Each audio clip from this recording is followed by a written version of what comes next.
Nuwagira Anthony orukweta Tone ningashi Museveni nuwasindikirwa mu kihome ngo abakibyamireyo obw'emishango ye erikweyongera kuhororwa arukugambwa kuba yibera abakozi ba mobile money omu district nka Rwampara, Isingiro, Mbarra hamwe n'ezindi. Bakamabaza mobile money abo Tone arukugambwa kuba yibere batugambire obukoryo obwabire nakozesa okubibaho sente. Okunyiba kwa Museveni akija yakorayo some deposits na withdraw za sime zitarasho hine uyabira ino ndisho mushija amuri enyuma hati kunamye ngo ashomere esimu enamba yesimu giteke mu musindikire sente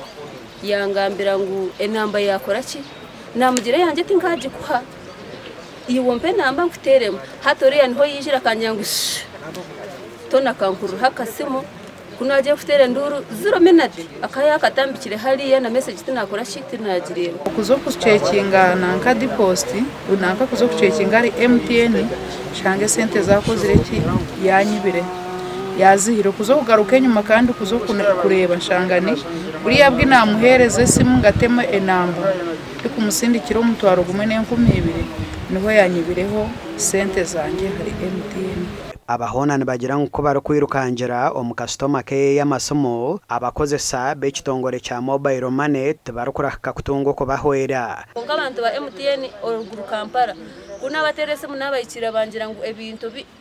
tubitware mu police nababuza line ne yanje sente nezanje tizirizo mushumo bakangaruka mu sente orinori tuwaza story ni money hataba batabucire koti ngwera usike enshonga zabo cyo nabe kabire nesha bakoti cyo kutuyambaho kureba ngo yakurata inshonga zitu akuba